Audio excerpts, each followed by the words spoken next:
رحمن رحمن ساعدنی یا رحمن. جس پیغمبر صلی اللہ علیہ وسلم نے ہمیں یہ بتایا کہ زنا کرے گا تو بھی جنت میں جائے گا، وہ اسی پیغمبر نے جو قرآن ہمیں پیش کیا اس میں کیا ہے؟ زنا کرنے والے کو 100 کوڑے مارو. تو اگر زنا کی اس حدیث سے اجازت مل رہی ہوتی یا چوری کی اجازت مل رہی ہوتی تو 100 کوڑے مارنے اور ہاتھ کاٹنے کا حکم ہوتا. ظاہر ہے اس حدیث کا مطلب یہ نہیں ہے کہ جو زنا کرے گا چوری کرے گا بغیر سزا کھائے جنت میں جائے گا. مطلب یہ ہے کہ سزا کھانے کے بعد جنت میں جائے گا. دوسری حدیثوں سے پتہ چلتا ہے. لیکن یہ گھننے بنے ہوئے ان کو پتہ ہے کہ زنا پر وعیدیں ہیں جہنم کی آگ کی. قرآن کیا کہہ رہا ہے؟ جو یہ جرائم کرے گا یلقا اثاما، وہ بہت بڑے جرم سے ملے گا. یضاعف لہ العذاب یوم القیامہ، قیامت کے دن اس کو سخت ترین عذاب دیا جائے گا. یہ تو زنا پر، چوری پر، ان جرائم پر قرآن میں یہ وعیدیں ہیں. لیکن آپ دیکھو کس قدر میں حیران ہوا اس دن اس کی تقریر سن کے. میں نے کہا اس سے پتہ چلتا ہے کہ اس کو اسلام پہ اشکالات نہیں ہیں. ان لوگوں نے ہدف بنایا ہوا ہے کسی بھی طرح سے اسلام کو بدنام اور رسوا کیا جائے، ورنہ کبھی کسی کی بات کا وہ مطلب نہیں لیا جاتا جو خود اپنی بات کا مطلب لینے کے لیے تیار نہ ہو. تو ہمارے طلبہ نے اس حدیث کے بارے میں سوال کیا. میں نے کہا اس حدیث کے راوی حضرت ابو ذر رضی اللہ تعالیٰ عنہ. حضرت ابو ذر کو 3 دفعہ نبی نے فرمایا کہ زنا اور چوری کرے گا تو بھی کہاں جائے گا؟ جنت میں. اس کے باوجود حضرت ابو ذر نے نہ کبھی زنا کیا اور نہ کبھی چوری کی، بلکہ حضرت ابو ذر چوری کے ذریعے مال کمانا تو دور کی بات، یہ واحد صحابی تھے جو حلال مال کمانے کو بھی حرام سمجھتے تھے. زیادہ مال کمانا چاہے وہ حلال طریقے سے ہی آئے. ان کا خیال یہ تھا کہ نبی نے چونکہ غربت میں زندگی گزاری ہے لہذا ہر مسلمان پر غریب رہنا فرض ہے، حلال طریقے سے بھی آپ زیادہ نہیں کما سکتے. جو صحابی تقوی کے اس معیار پر ہو کہ وہ حلال بھی زیادہ کمانے کا قائل نہ ہو، یہ حدیث سننے کے بعد بھی وہ چوری کے جائز ہونے کا کہاں سے قائل ہو جائے گا؟ اور وہ یہ نظریہ کہاں رکھے گا چوری کر کے بھی جنت میں جانا ہے؟ وہ سمجھتے تھے. اصل میں حضرت ابو ذر تھے جسے آج کل کی زبان میں ہم صوفی کہتے ہیں نا، بہت زیادہ یعنی ایک چیز میں آگے نکل جانا. حضرت ابو ذر کے دل میں دنیا کی بے رغبتی اتنی زیادہ تھی اور اللہ کا خوف کا اتنا غلبہ تھا کہ ان کا یہ کانسیپٹ تھا کہ زنا اور چوری ایسا جرم ہے، اتنا بڑا جرم ہے کہ یہ کرنے کے بعد ایمان فائدہ نہیں پہنچائے گا، ہمیشہ جہنم میں جلے گا. تو نبی نے فرمایا کہ ایمان میں اتنی طاقت ہے کہ اگر اس کے ساتھ یہ بڑے بڑے جرائم ہو بھی جائیں تو بے شک سزا ملے گی، لیکن انجام کیا ہوگا؟ بالآخر جنت. نبی کا یہ مطلب ہرگز نہیں ہے کہ سزا کھائے بغیر لازمی جنت میں جائے گا، وہ یہ مطلب ہے ہی نہیں. کیونکہ دوسری حدیثوں میں صاف طور پہ پتہ چلتا ہے کہ اور اچھا یہ مثال کیا دے رہا ہے کہ یہ اس حدیث کی بیس پہ مولوی لوگ بچوں کا معاذ اللہ ریپ کرتے ہیں. جن مولویوں پہ آپ یہ الزام لگا رہے ہو نا وہ مولوی قوم لوط علیہ السلام کے واقعات بھی سناتے ہیں، وہ قرآن کی تلاوت کرتے ہیں کہ لڑکوں سے ان کی رضا سے، ان کی پرمیشن سے بدفعلی کی وجہ سے اللہ کا غضب آیا اور پوری قوم کو اٹھا کے اللہ نے لوط علیہ السلام کی قوم کو پٹخ دیا. تو آپ ان پہ یہ الزام لگا رہے ہو کہ ان حدیثوں سے یہ استدلال کر کے اس برائی کی طرف جا رہے ہیں. اس سے پتہ چلتا ہے بھائی ان لوگوں کا مقصد حق کو پروموٹ کرنا نہیں ہے، ان کو بھی پتہ ہے کہ حق کیا ہے باطل کیا ہے.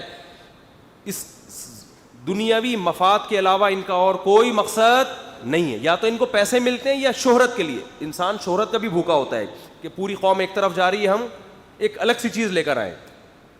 تو حضرت ابو ذر غفاری تو وہ صحابی ہیں جو حلال طریقے سے مال کمانے کو بھی درست نہیں سمجھتے. وہ چوری کہاں؟ اس حدیث سننے کے بعد بھی اتنے بڑے صوفی صحابی تھے یہ کہ حضرت عمر رضی اللہ تعالیٰ عنہ نے ان کو جلا وطن کر دیا تھا کہ آپ لوگوں کے درمیان نہیں رہ سکتے.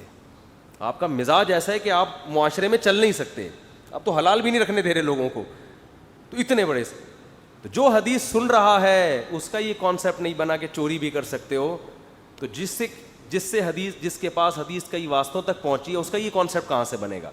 تو اسلام جرائم کے خلاف آپ جن ملکوں کی تعریفیں کر رہے ہیں وہاں تھوڑے دنوں کے لیے ذرا آپ قانون کی گرفت کو ڈھیلا کر کے دیکھو، پھر دیکھو وہاں کتنی چوریاں ہوتی ہیں، پھر دیکھو وہاں بچوں کے کتنے ریپ ہوتے ہیں. ہمارے ہاں کوئی قانون نہیں ہے، ہمارے ہاں چور آئے گا تمیز سے چوری کر کے واپس چلا جائے گا، پکڑا پھر بھی نہیں جائے گا. اس کے باوجود چوریوں کا اتنا ریشو نہیں ہے جتنا ہونا چاہیے. وجہ کیا ہے؟ لوگوں کو پتا ہے کہ اسلام چوری کے خلاف بہت سب لوگوں نے کلمہ پڑھا ہے, ان کو اسلام کا پتا ہے, قبر کا پتا ہے کہ جواب دینا ہے. لیکن میں کہتا ہوں کہ جو قانون کی سختی ان ملکوں میں ہے نا, آپ ذرا وہ سختی ہٹا کے دیکھو, پھر دیکھو ریپ کے واقعات وہاں زیادہ ہوتے ہیں یا یہاں زیادہ ہوتے ہیں. وہاں کا ریشو یہاں سے 1000 گنا بڑھ جائے گا. چوریوں کا ریشو یہاں سے 1000 گنا بڑھ جائے گا. اور یہاں پر جو لا قانونیت ہے, کوئی قانون نہیں ہے, یہ لا قانونیت آپ چند دن کے لیے ان کو دے کے تو دیکھو. آپ یہاں بیوی کا حق ادا کرتے ہیں اللہ کے خوف سے, پولیس کے خوف سے, بولو نہیں ہے. یہ جو اتنا لوگ گھر میں کھلا رہے ہوتے ہیں, اور کتنی اکثریت ہمارے ہاں طلاق نہیں دیتی. آج ایک صاحب آئے بتا رہے تھے میری بیوی اتنی بد اخلاق, 30 سال سے میرا ناک میں دم کیا ہوا ہے. برداشت کیا انہوں نے, کوئی پولیس نے روکا ہوا ہے ان کو, یہی سوچ کے کہ یار شریف آدمی یہ کام نہیں کرتا, بھائی برداشت کرتا ہے. تو ہمارے ہاں اکثریت ایسی ہے. تو یہ کس کی بیس ہے میرے بھائی؟ یہ مذہب کی, اور یہ رسول اللہ صلی اللہ علیہ وسلم کی تعلیمات ہیں. تو میں یہ عرض کر رہا ہوں کہ یہ تانے دلائل کی دنیا میں یہ لوگ ہارتے ہیں, تو پھر ان کے تانے وہی ہوتے ہیں جو نبی صلی اللہ علیہ وسلم کو دیے.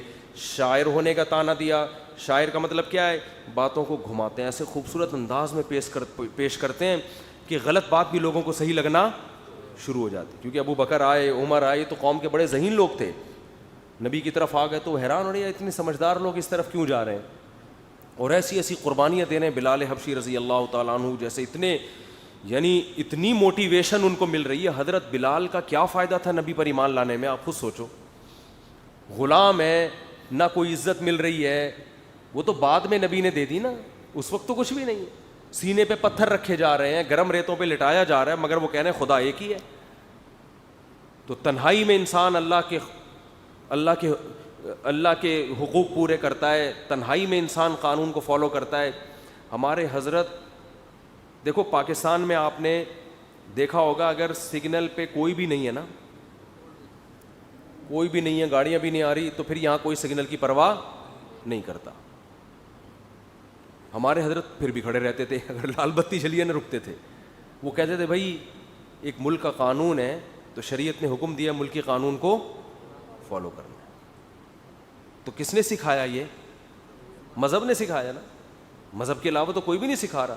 تو جتنے لوگ ہمارے معاشرے میں آپ کو خیر نظر آئے گی, اس کے پیچھے اسلام ہے. اگر آپ نے مذہب کو اپنی ڈکشنری سے نکال دیا تو میرے بھائی پھر سب درندے, پھر یہاں وہ قانون سازی کرنی پڑے گی جو وہاں ہے, لیکن اس قانون کے پھر سائیڈ افیکٹ ہوں گے, آپس کا ریلیشن ختم.